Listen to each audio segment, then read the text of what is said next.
The frosted glass partition of the upscale lounge was the only thing keeping me from making a scene. It was etched with an abstract floral pattern, thick enough to blur my outline but thin enough for me to witness every single detail of my wife's betrayal.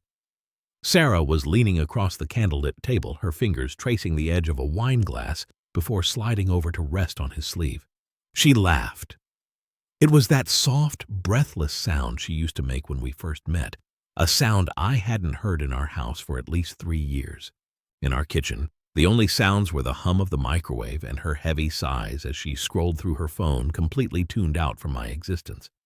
But here, bathed in the amber glow of the Edison bulbs, she looked alive, energized, and entirely unfamiliar.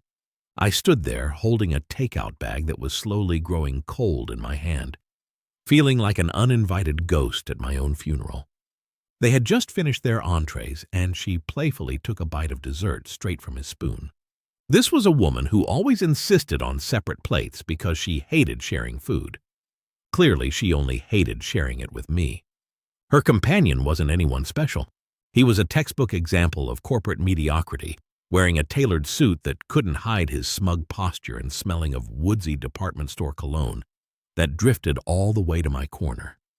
Yet Sarah looked at him as if he were the most captivating man on earth. The pain in my chest was sharp, but it quickly hardened into a strange, numbing clarity. I watched him lean in and whisper something in her ear, causing her to blush and nod eagerly. "I hated leaving you this morning," she whispered back, her voice carrying just enough over the low murmur of the crowd. My stomach wrenched. This morning, she had kissed my cheek, told me she had an early breakfast meeting with a regional director, and left before the sun was even up.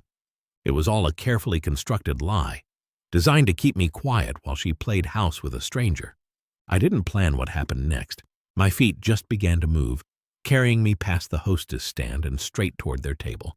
Sarah didn't notice me until I was standing directly over them. When her eyes finally met mine, her face drained of color so fast I thought she might faint. Her fork clicked against the porcelain plate. The man looked up, his brow furrowing in annoyance, ready to play the protector. "Can we help you, buddy?" he asked, his voice dripping with condescension. I ignored him entirely, keeping my eyes locked on my wife. I leaned down, placed the cold takeout bag on their table, and spoke 7 quiet words. "You left your spare keys in my car." The silence that followed was heavy. The couple at the next table stopped talking.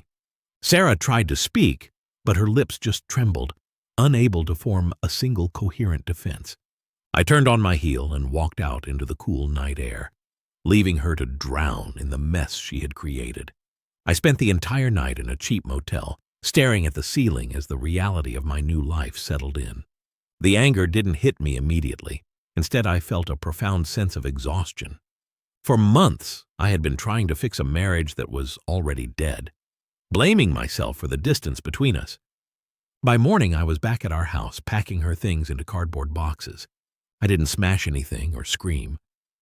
I worked with methodical precision, sealing each box with packing tape and labeling them with a black marker. While I was loading the final box into my trunk, my phone buzzed with a brief text from an unknown number. It read, "You don't know me, but your wife isn't telling you the whole truth. Check your mail." The message felt like a trap, but my curiosity got the better of me. When I opened my laptop, I found an email containing a link to a shared drive.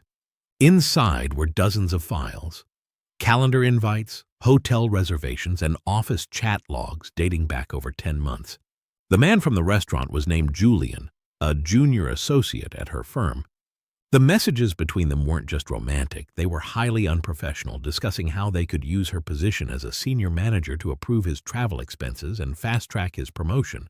It was a paper trail of systematic fraud and infidelity laid out in cold digital ink. I realized then that my marriage wasn't just a casualty of fading love, it was a casualty of her complete lack of integrity. Later that afternoon, my phone rang. It was Evelyn, Sarah's department head and someone I had respected for years. Her voice was uncharacteristically tense.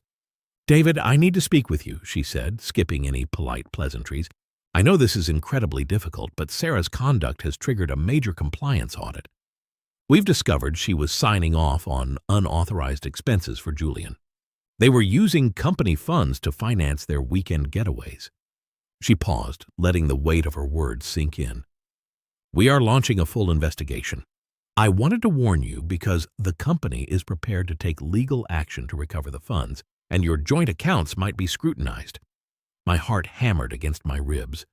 The betrayal had officially spilled over from our personal life into my financial security. I met Evelyn at a quiet diner on the edge of town. She handed me a physical copy of the audit report, her expression filled with genuine sympathy. She's trying to blame Julian, Evelyn explained, shaking her head. She's claiming he pressured her into it, but the emails show she was the one directing the whole thing. I'm sorry, David.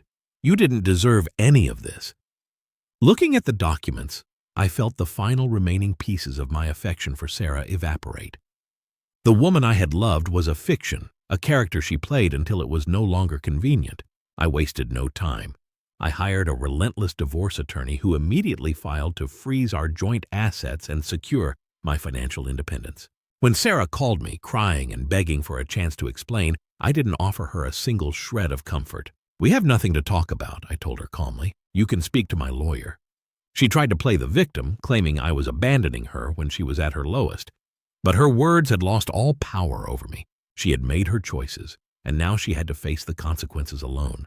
Her sister, Chloe, later called me to apologize, admitting she had suspected the affair for months but was too afraid to interfere. It didn't matter anymore.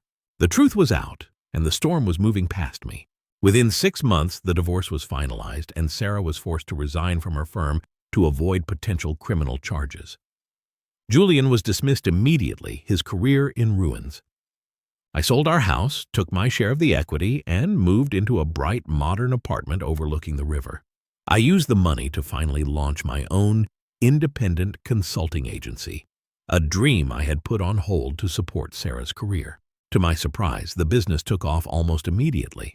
My days became filled with productive work, morning runs along the river, and the peaceful quiet of a home that belonged solely to me. One evening, while reviewing a new contract, my phone buzzed with a message from Clara, a potential client who had been highly recommended by a mutual friend. I've heard great things about your work, she wrote. Let's grab coffee tomorrow to discuss the new project. I smiled, feeling a genuine sense of excitement for the future. The betrayal had shattered my old life, but in the ruins, I had found the strength to build something infinitely better. I was finally free, and for the first time in years, I was looking forward to tomorrow.